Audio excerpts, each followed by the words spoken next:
And welcome to the Ron Johnson Discipleship Podcast. Hey, it's another great day to be alive. We're celebrating the Lordship of Jesus Christ, bringing His Lordship to life, which is the goal of this podcast. And that means when we start with who He is and how great He is, then that establishes our joy, our hope, our peace, and then everything else gets put in perspective. So we want you to know we're happy today, as with every day we get a chance to be with you. And we have so much, as you can see, all these wonderful notes in front of us. We have probably more to talk about than this podcast can handle. But let's put a little podcast perspective. This is Tuesday, and by the time people are digesting this, a lot of important things have happened, like a national midterm. Right.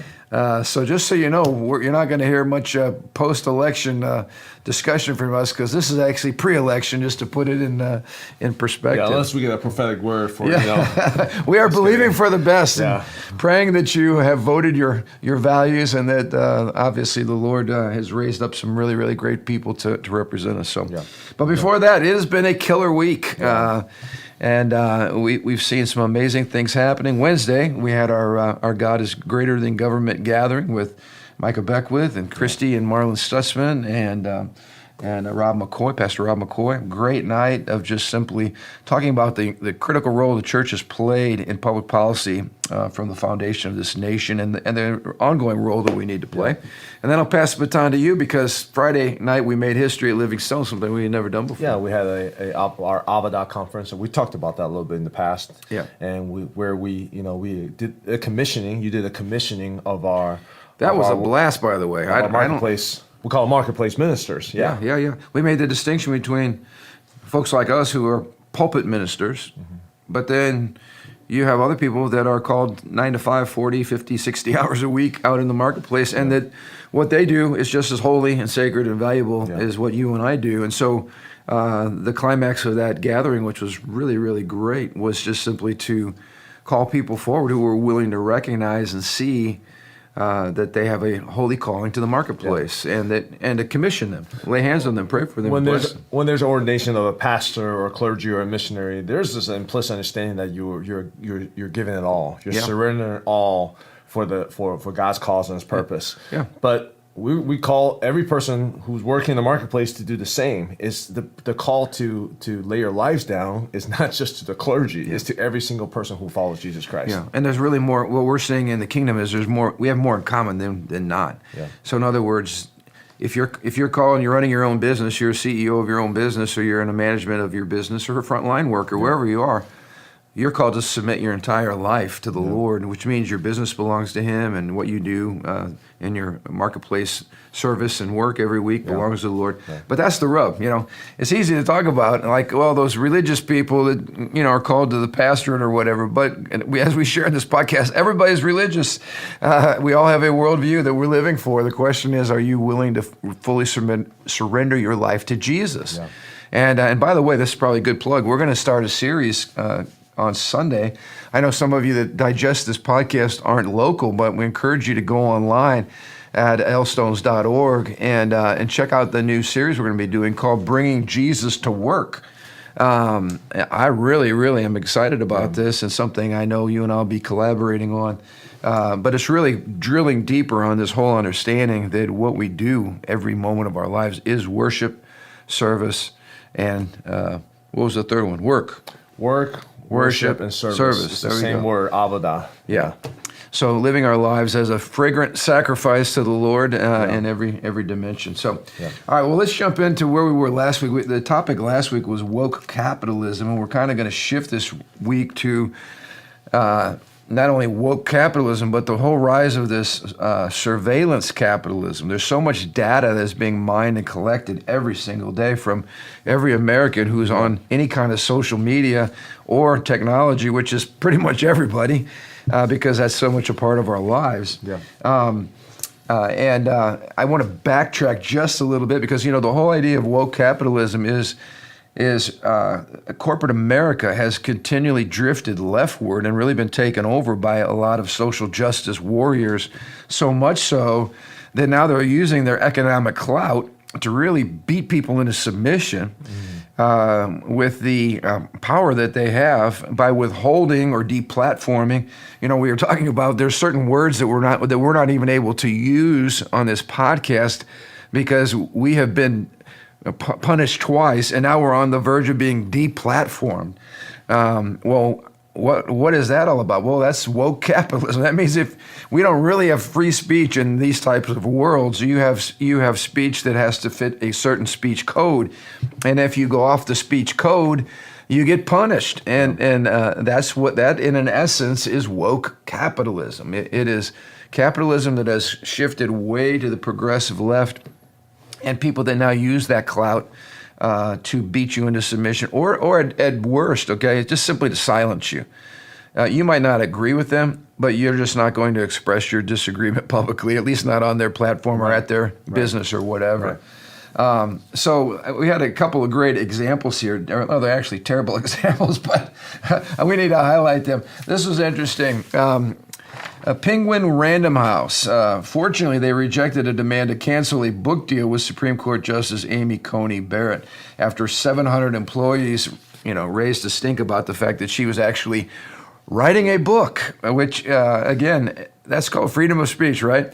It's amazing to me that she is a sitting Supreme Court justice, a female, but because of her view on the Dobbs case, which of course was getting rid of Roe v. Wade at the federal level, all of these people who are committed to no censorship and freedom of speech, right, are coming against her and wanting to cancel this book deal, which again attacks her economic freedom, it attacks her freedom of speech as an American. This is an incredibly talented woman. Her only crime is that she simply holds a different view on the abortion issue. And fortunately, the company pushed back, but not without a whole lot of fight against her. And the irony of this, I preached on this Sunday, the irony of the left is the very thing that they accuse us of, they actually do. So they accuse Christians of censoring books. Well, what kind of books do we want to censor? Well, how about books that are sexually inappropriate or explicit or perverted, like in public libraries where children might access them, or books that are explicit in our public schools? They call that censorship. We call that parenting. But this is a blatant example of censorship because this is a book written by a Supreme Court justice who is incredibly bright and talented and worthy of hearing her opinion on things. Right. But just because of her political stance on this particular issue or her legal stance, boom, cancel. That's woke capitalism. It's censorship based on ideas. It's based on, it's not pictures, it's not graphic, it's based on ideas, value, ideology. And basically, that's what censorship is you can only align with a certain way of thinking, So I can't get my book published if you disagree with what my book says. Right. That's a scary place to be. And that's exactly where progressivism and left-thinking ideology takes you. It's interesting because, like fascism has been used to hit everybody. And everyone call everyone else fascism. Like mostly people on the right. Yeah, well, but what is fascism but this idea that you don't get to have your own ideas and you got to align with whatever the narrative ideas is. So that's kind of where we're at. So here's another one. This brings it a little bit closer to home. This past summer when Governor Eric Holcomb signed legislation outlawing abortion in the state, a major pharmaceutical company, Eli Lilly, which of course we know very well, stated, here's a quote, "Given this new law, we will be forced," I don't know who's forcing them, "will be forced to plan for more employment growth outside of our home state, and that the law will," again, quote, "hinder Lilly's and Indiana's ability to attract diverse scientific, engineering, and business talent from around the world." Now, somehow connect with me the idea that not allowing abortion in Indiana is somehow going to destroy Eli Lilly's employment base and all the best and brightest minds are going to somehow leave, and that this law is forcing Eli Lilly's hand to leave the state. This is like a broken record of woke capitalism. Implicit in that document is the best and brightest all share one type of value. The right side of history value That's what they're implicitly saying you're rejecting all the elitists. I mean, that statement is so elite in itself. It's suggesting that only smart people, scientific, engineering, business people, they all are pro-abortion, and so none of them are going to come to Indiana. They're so scientific, they're beyond this whole a relic of traditional thinking. And basically, we're shooing them all away, and you Neanderthals, rest of Indiana. So this is like the passive aggressive form of woke capitalism, right? You're forcing us to leave. No one's forcing you to do anything. Grow up, you know. Yeah. But it's passive aggressive. Oh, we're gonna have to leave because you guys are destroying our business. How about I know maybe jumping. How about you have to leave because your state government is imposing crazy tax, overburdened taxes, and not stopping rampant crime in some of these other cities. Those are the business that's legitimately leaving and moving to like Florida, Indiana. So, well, you bring up a nasty little point that we all realize is true. So here's the deal. What was funny is after this big blustery, you're forcing us to leave. You're going to destroy the economy. Eli Lilly's going to go under. What's funny is they completely backpedaled, and they announced a $92.5 million investment in Purdue University to keep the state's, quote, best and brightest in Indiana, and to expand Eli Lilly's impact on a global scale. Now, what are you going to do? Are you leaving? Are you staying? Are you not going to invest? Are you forced not to invest? We're not going to be able to attract the best and the brightest, but now you just put a $92 million investment to attract the best and the brightest at Purdue. I mean, you can't have your cake and eat it too. What side of the issue are you on? I just want to ask, where are the business moving out of? And what kind of states are business moving into? I won't answer that question for you. But I'll answer because it's right here. Hey, that was a good lead. Give me 5 on that one. All right. States like California, Illinois, and New York that continue to promote abortion at all costs are not friendly states to do business in, and are also states that are continuing to see population declines. I would just say population departures on the mass scale. I mean, we've seen this in Northwest Indiana.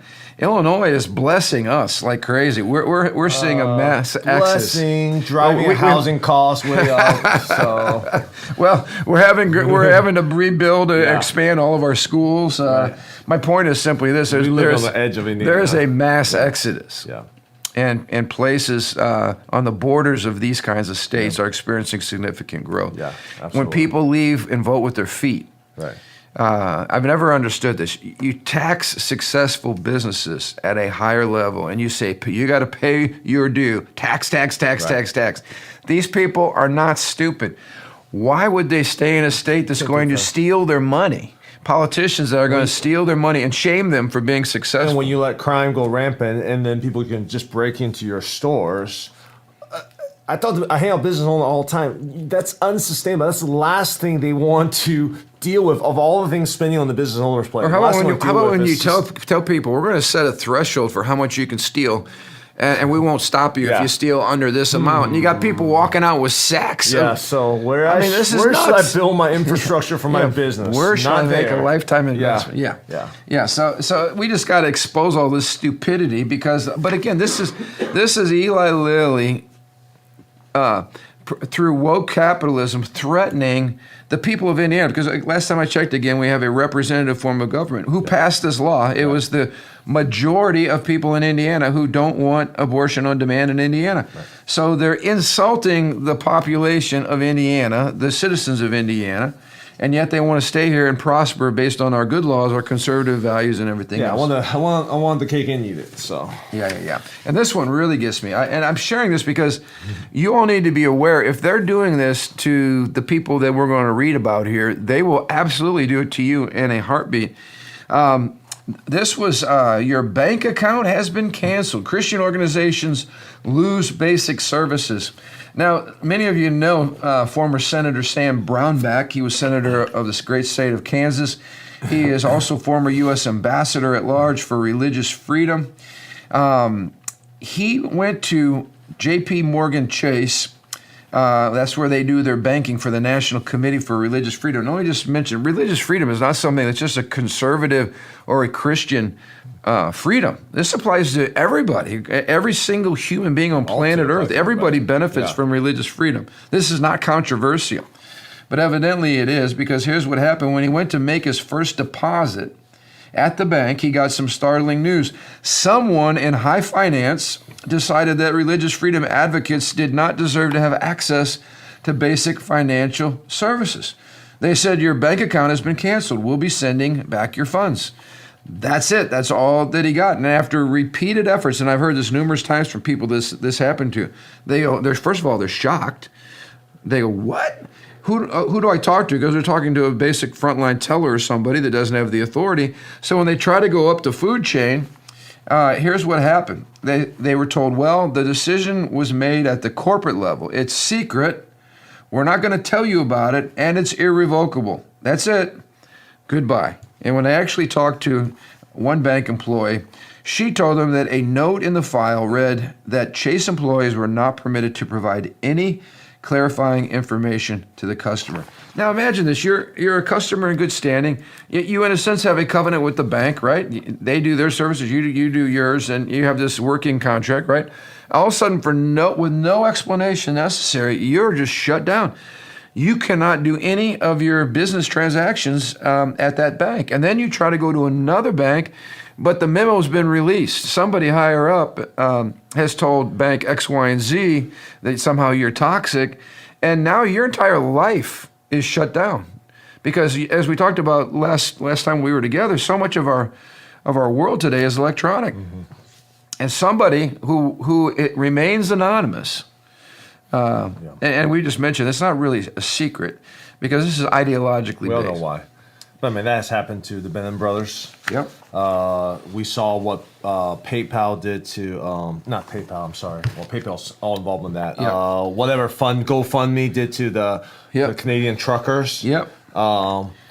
Which was really egregious. Well, and look at this. This really, to me, was over the top. I mean, think about a bank asking somebody for this information.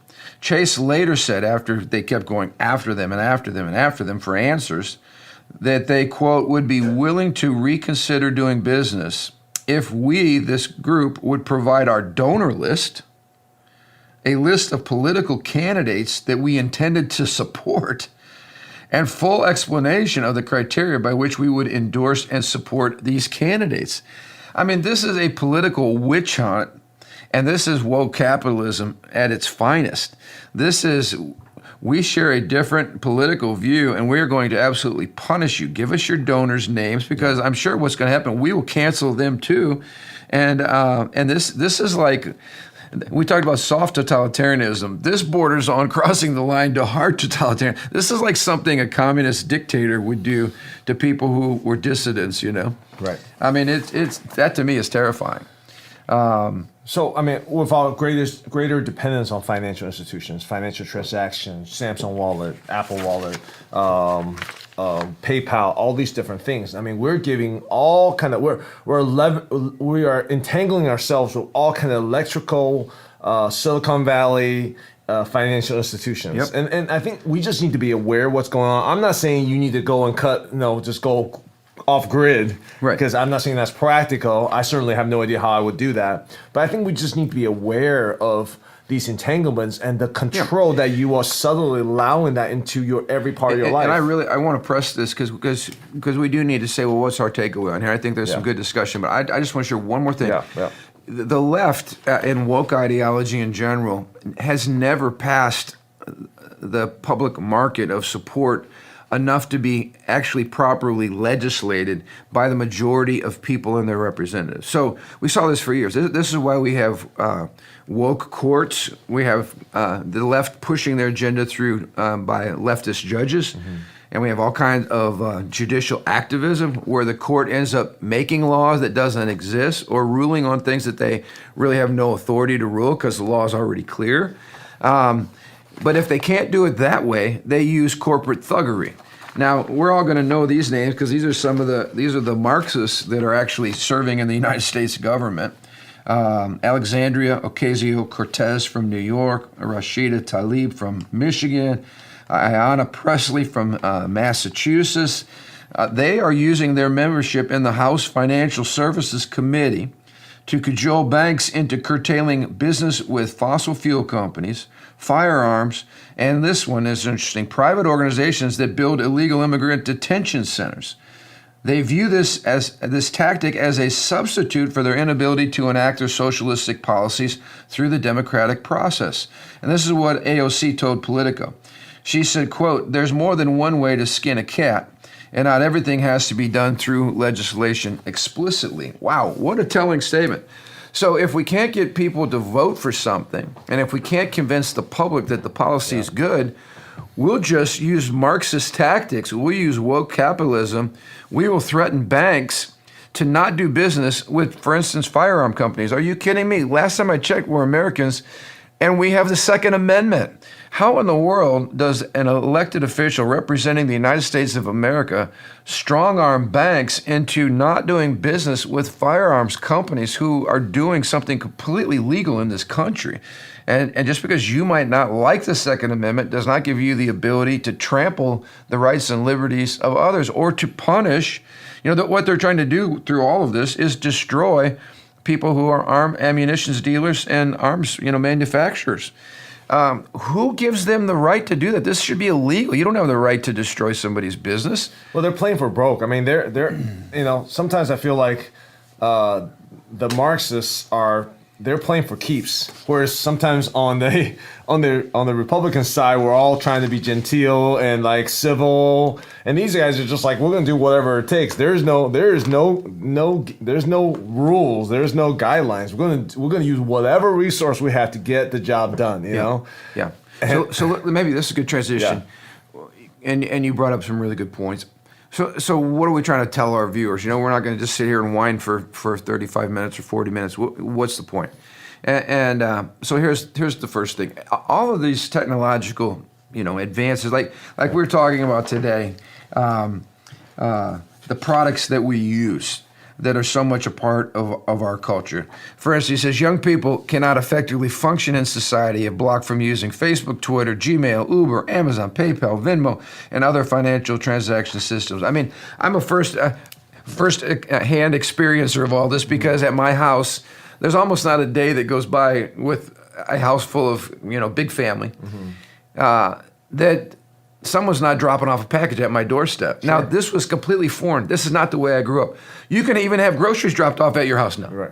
Now, I kept thinking, that's never going to go over. Who wants groceries dropped off at their house? That's because that's my generation. Or I kept thinking, people online, I would never buy a shirt online. I want to go feel what material it is. I want to see it. I want to try it on. I would never buy a shirt online. Everybody's buying shirts online. They don't like it, they'll just return it. Yeah, but I never thought that any of that would catch on because I'm a different generation. Yeah. This is the way the younger generation lives. And there's nothing the matter with it. It's technology. And as a pastor, I guess I've always felt like it is very short-sighted to try to fight the tide of technology. In other words, it's not technology that's bad. It's how it's used. And it doesn't make much sense for me as a pastor, for instance, to stand in the pulpit and tell people, hey, all that data online that you're giving to these companies can be used against you. Okay, well, that's true. But what's the option? Are you going to throw your phone in the river? You're not gonna use credit cards. Yeah.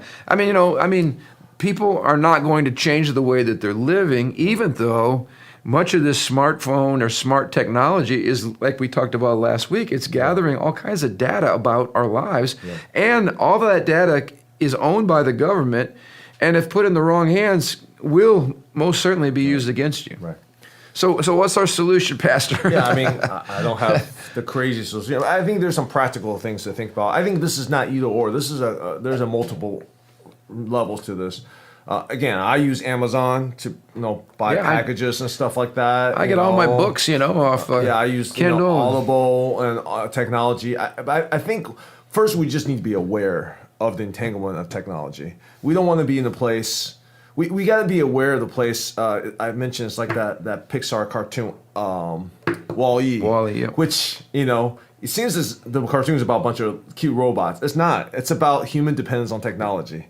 and what that produces in us. And sometimes we just need to go out into nature and play and be detached from technology. That's what that movie, at least in my interpretation, what that movie is really about. And we got to be careful, be aware of our entanglement, so that technology doesn't become a soft idol. Yeah. It becomes a tool. It's a tool for us, and not, especially for followers of Jesus Christ. Now we got to make sure we worship Jesus, not technology. Now, am I like anti-technology? No, I'm not. We use technology. We use technology in our churches. We use our technology, but it's a tool. It is not something. We got to be careful of our entanglement and dependency on technology. Just be aware of that. Yeah. But the second thing I would just be it's something that we're working on a lot. Is what we call parallel economies. Yeah. With the banking situation, hey, you know what? I use big banks also, but I also have a few small banks I work with. And some of the counsel I have is go to your local bank that your banker, your bank manager. We got to meet our banker here for Livingstone's Church. Yeah. We got to meet their vice president. We got to talk to them face to face. They're believers. And they are faith-based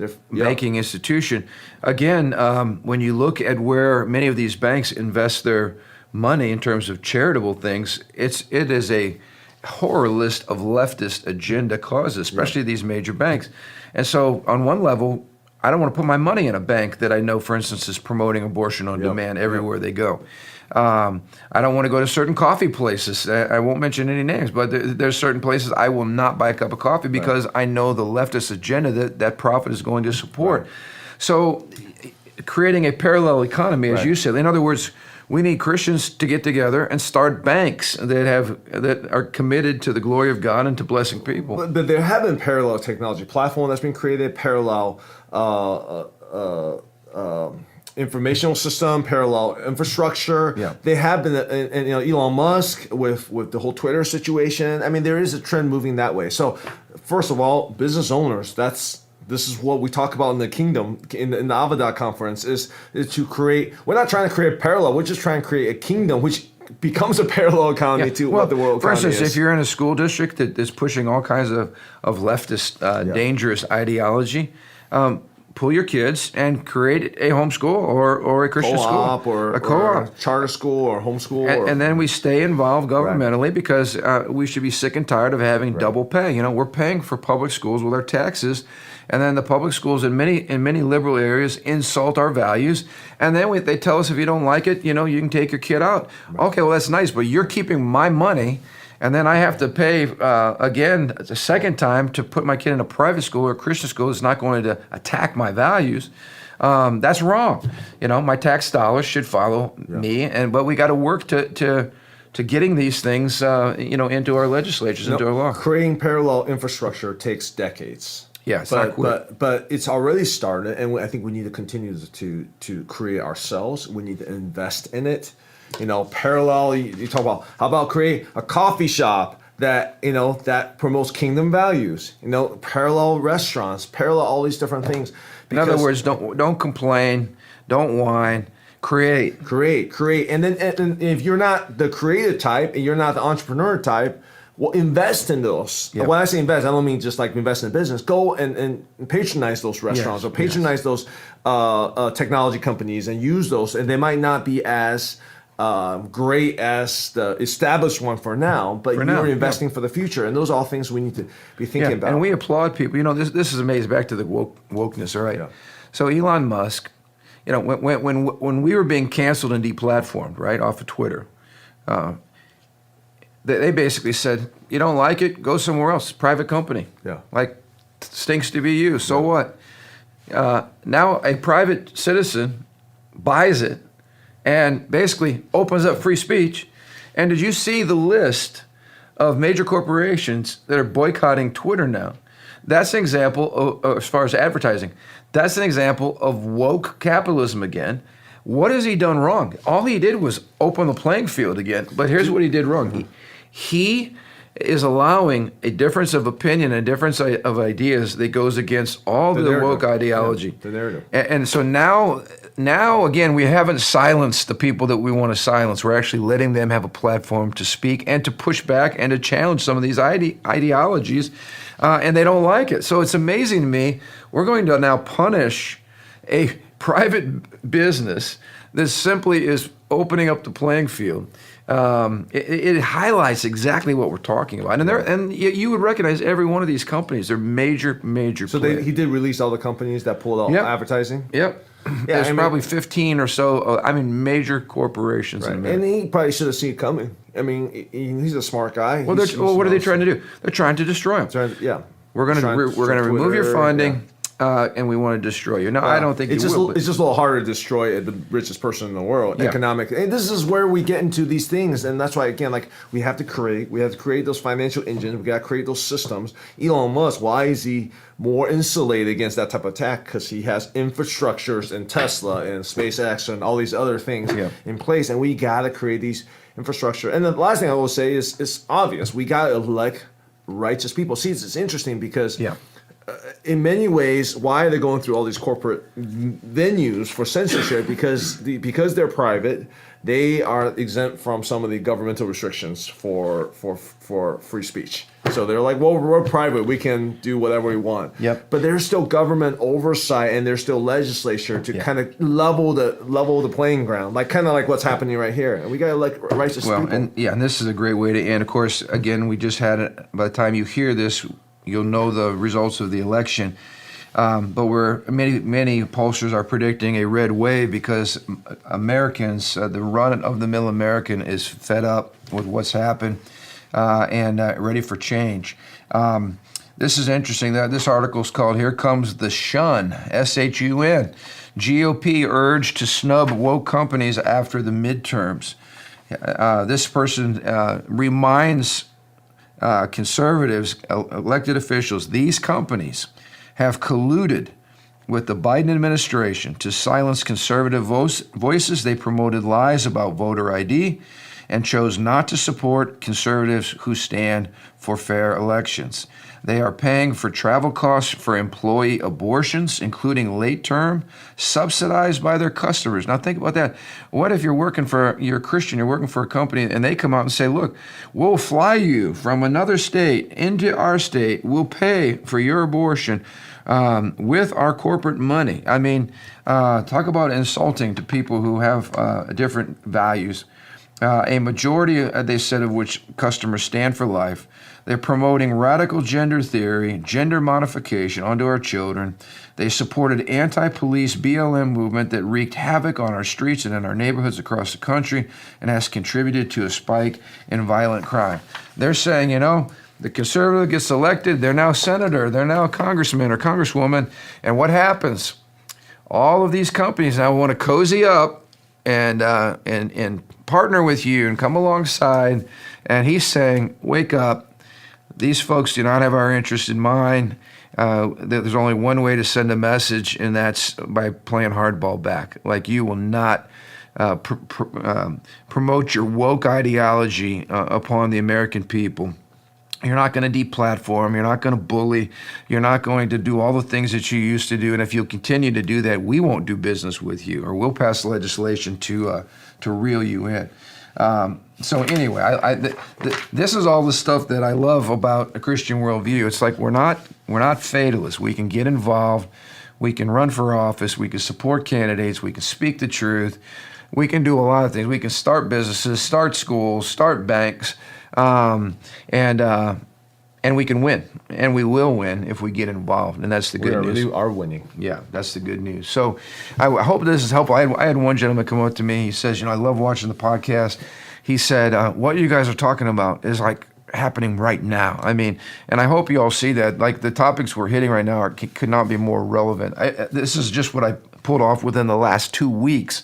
On the internet dealing with these issues, and there's articles galore. So everything we're talking about in woke capitalism and the surveillance capitalism is everywhere around us. We've got to be wise. We've got to be engaged, and we just have to be vigilant. That's the price for freedom. So hopefully we'll have some great news to talk about next Thursday when we get together. Well, of course we'll have great news, but hopefully we'll be able to have a little election processing as well. So until then, have a great week, and we look forward to being with you next Thursday.